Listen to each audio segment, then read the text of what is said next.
Welcome to YouTube channel of Shashank sir math solution. দেখো, আজকে নিয়ে এসেছি পার্ট 1। আমি আজকে 4টে অঙ্ক করাবো, একসঙ্গে অনেক অঙ্ক করাবো না।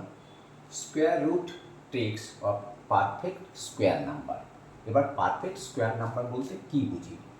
4 পারফেক্ট স্কোয়ার নাম্বার, 9, 16, 25, আমার 2 স্কোয়ার, 3 স্কোয়ার, 4 স্কোয়ার, 5 স্কোয়ার, এগুলো হচ্ছে পারফেক্ট স্কোয়ার নাম্বার। তো এই যে 7 to 9 এটাও পারফেক্ট স্কোয়ার নাম্বার। এর স্কোয়ার রুটটা, বর্গমূলটা কীভাবে নির্ণয় করবে, তার জন্য আমাদের জানতে গেলে এই জিনিসগুলো জানতে হবে। 1 থেকে 10 পর্যন্ত স্কোয়ার, আরও বেশি জানলে আরও ভালো। আর একটা কথা, ইউনিট ডিজিট কী জিনিস? দেখো, 1 square 1, unit digit 1, 2 square 4, unit digit 4, 3 square 9, unit digit 9, 4 square 16, এখানে কিন্তু ইউনিট ডিজিট 6, 25 স্কোয়ার 25, 25-এর 5, 36-এর 6 ইউনিট ডিজিট, 49-এর 9 ইউনিট ডিজিট, 64-এর 4 ইউনিট ডিজিট, এখানে 1 ইউনিট ডিজিট, এখানে 0 ইউনিট ডিজিট। সেগুলো দেখো আমি পাশে লিখে রেখেছি। 0 হলে 0 হবে, 1-এর ইউনিট ডিজিট দেখো 1 কে 1, আর দেখো 9 9 81, এই যে 1, এই যে 1, এই 1, আমরা 9টা নেব আর এই 1টা নেব, ঠিক আছে। 4 স্কোয়ার 4, 2 আর 8 কেন হচ্ছে? 2 আর 8টা কেন হচ্ছে? দেখো, 2 2 4, এই যে ইউনিট ডিজিট 4, তাহলে আমরা এই 2টা এখানে নেব। আর একটা হচ্ছে 8 8 64, এই যে 8 8 64 ইউনিট ডিজিট 4, সেই 8টা এখানে নিয়েছি। নাও এবার দেখো, 7 to 9 এটা একটা পারফেক্ট স্কোয়ার নাম্বার। এই 7 to 9টা দেখো, এই 9 যেটা আছে, খেয়াল করো, দেখো এখানে ইউনিট ডিজিট 3 আর 7 আছে। এই 3 আর 7 লিখে নাও। আমি এমনভাবে বোঝাবো অঙ্কগুলোকে যে তোমরা ইচ্ছা করলেও ভুলতে পারবে না। তাহলে আমরা 9-এর জন্য 3 আর 7 পেয়ে গেলাম। ওকে, আমাদের প্রথম পার্টের কাজ শেষ। এবার কি থাকলো? দেখো এখানে 7 পড়ে আছে, এই যে 7 আমরা দুভাগে ভাগ করে নিয়েছি কিন্তু। এবার দেখো 7টা কার মাঝামাঝি? কার মাঝামাঝি? দেখো 4 আর 9-এর মাঝামাঝি। তার মানে কত? 2 স্কোয়ার ইকাল টু 4 আর 3 স্কোয়ার ইকাল টু 9।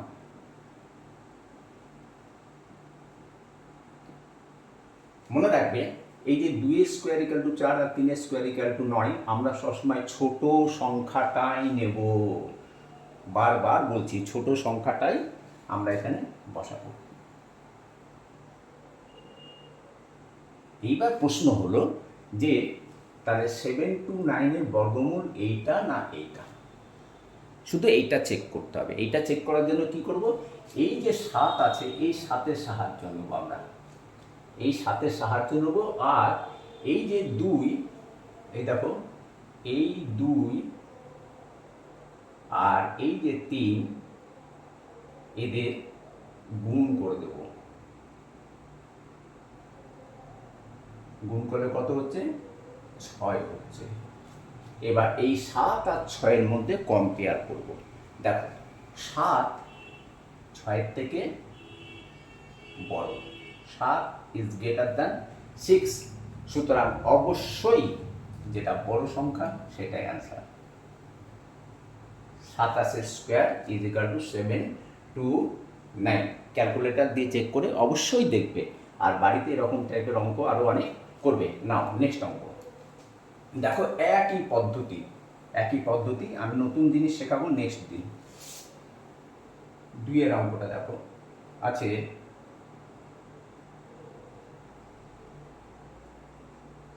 2 1 1 6, তাহলে 2 ভাগে ভাগ করে নিতে বলেছি। এইবার দেখো, এখানে ইউনিট ডিজিট কত আছে? 6।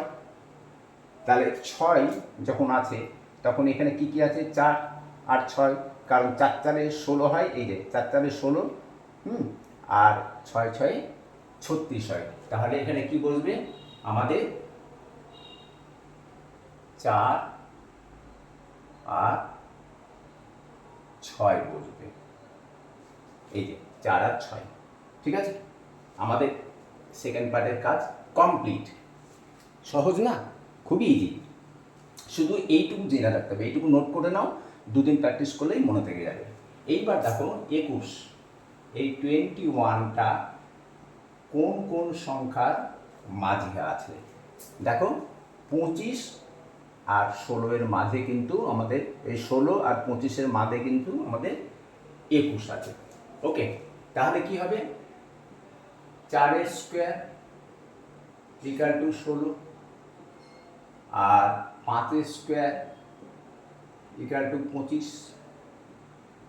একই জিনিস করব, এই যে 4 আর এই 5 দুজনের মধ্যে আমরা গুণ করে নেব। তাহলে 4 5 20। আবার দেখো এই 21টা 20 থেকে বেশি হয়ে গেল। আর সবসময় বলেছি যে 4 আর 5-এর মধ্যে যেটা ছোট সেই সংখ্যাটা নেব। তার এখানে কোন একই নেব। এখন কোনটা অ্যান্সার, 44 অ্যান্সার না 46 অ্যান্সার, সেটা নির্ভর করছে এই যে 4 আর 5-এর গুণফল যেটা হয়েছে, এই 20টা 21-এর থেকে ছোট না বড়। তো আমরা দেখতে পাচ্ছি এই 21 সবসময় এই 21-এর সঙ্গে তুলনা করবে, 21 গ্রেটার দেন 20। তাহলে এখানে অ্যান্সার যেটা হবে সেটা কোনটা হবে, অবভিয়াসলি বড়টা হবে। 46কে 46 দিয়ে গুণ করো, দেখো 2116। নাও নেক্সট অঙ্ক।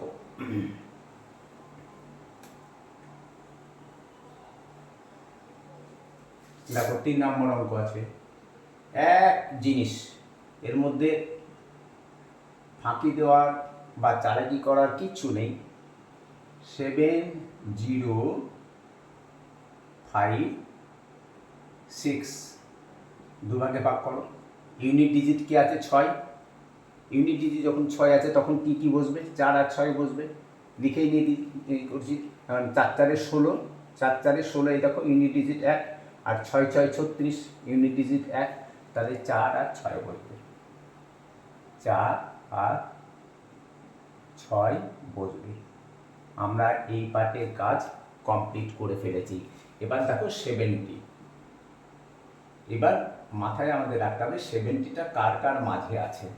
দেখো 70 কার কার মাঝে আছে, তোমার আছে 64 আর 81, 64 আর 81, তাই তো, 64 আর 81, তার মানে 8 স্কোয়ার ইকাল টু 64, আর 9 স্কোয়ার মানে 81, 9 স্কোয়ার মানে হচ্ছে 81, ঠিক আছে। এইবার কি করব দেখো, আমরা এই 8 আর এই 9 গুণ করে কার সঙ্গে কম্পেয়ার করব, 70-র সঙ্গে গুণ করব। দেখো এবার এইটা গুণ করে কি হচ্ছে, দেখো 8 9 72 হয়ে গেল। তার মানে কি 70 থেকে 70 ছোট হয়ে গেল 72 থেকে, 70 ইজ লেস দ্যান 72। তাহলে আমাদের এখানে কোন অঙ্কটা নেওয়ার কথা ছিল, আমাদের যেটা ছোট সেটাই, তাহলে 8 নিতে হবে আমাদের এখানে, এখানেও 8 নিতে হবে। এবার 84 অ্যান্সার হবে না 86 অ্যান্সার হবে। যেহেতু 70 ছোট, যেহেতু 70 এই 72-এর থেকে ছোট, সুতরাং অবভিয়াসলি অবশ্যই আমাদের অ্যান্সার হবে ছোটটা। ক্যালকুলেটরে চেক করে দেখবে। ওকে, নাও নেক্সট অঙ্কটা। নেক্সট অঙ্ক আমি একটা ছোট অঙ্ক নিয়েছি, যত বড় অঙ্ক নিতে পারো। দেখো 8 4 1, আমরা দুভাগেই ভাগ করে নেব। এখানে কি আছে, ইউনিট ডিজিট আমাদের 1 আছে, তাই না? তার মানে 1 যদি থাকে তাহলে দেখো কী কী আসে, 1, 1 স্কোয়ার 1, আর 9 9 81, এই যে 1 ইউনিট ডিজিট। তাহলে আমাদের কী কী বসবে এখানে, 1 বসবে, আর এই 9 বসবে। আমাদের সেকেন্ড পার্টের কাজ কমপ্লিট। এবার 8টা কার কার মাঝে আছে সেটা দেখো। 8 কার কার মাঝে আছে, 4 আর 9 এর মাঝে, তার মানে 2 স্কোয়ার আর 3 স্কোয়ারের মাঝে আছে, তাই তো? তাহলে 2 এর স্কোয়ার ইকুয়াল টু 4 হয়, আর 3 এর স্কোয়ার ইকুয়াল টু 9 হয়। এবার আমরা কি করব, 2 আর 3 গুণ করে দেবো, 3 দুগুণ 6। দেখো 6 আবার 8-এর থেকে ছোট হয়ে গেছে। সবসময় বলেছি 8-এর সঙ্গে কম্পেয়ার করব। তাহলে এখানে কত হলো, 8 গ্রেটার দ্যান 6। আর সবসময় এই যে 2 স্কোয়ার আর 3 স্কোয়ার নিয়েছি, 2 square equal to 4, 3 square equal to 9, এই ছোট অঙ্কটাই কিন্তু আমরা এখানে বসাবো সবসময়। এই কথাটা কিন্তু মাথায় রাখবে, 3 কখনো বসাবো না, বড় কখনো বসাবো না, সবসময় ছোটটা। যার জন্য দেখো প্রত্যেকটা অঙ্কে আমি ছোটটা উপরে নিচ্ছি। হ্যাঁ, প্রত্যেকটা অঙ্ক যতগুলো করেছি, ছোট যেটা করেছি, হ্যাঁ, ছোট স্কোয়ার যেটা করছি সেটা উপরে লিখেছি, ছোটটা নেবে। এইবার এই দুটোর মধ্যে যে কোনো একটা অ্যান্সার হবে। কোন অ্যান্সারটা হবে, 8 যেহেতু বড়, সুতরাং বড় যেটা সেটা অবভিয়াসলি সেটাই অ্যান্সার হবে, 29 অ্যান্সার। আজকে এই পর্যন্ত। নেক্সট দিন আমি আরও অঙ্ক এনে দেখাবো, আর নতুন নতুন জিনিস দেখাবো। ওকে, ভালো লাগলে লাইক, শেয়ার, কমেন্ট এবং সাবস্ক্রাইব অবশ্যই করবে। আজকে এই পর্যন্ত, নেক্সট দিন আবার দেখা হচ্ছে।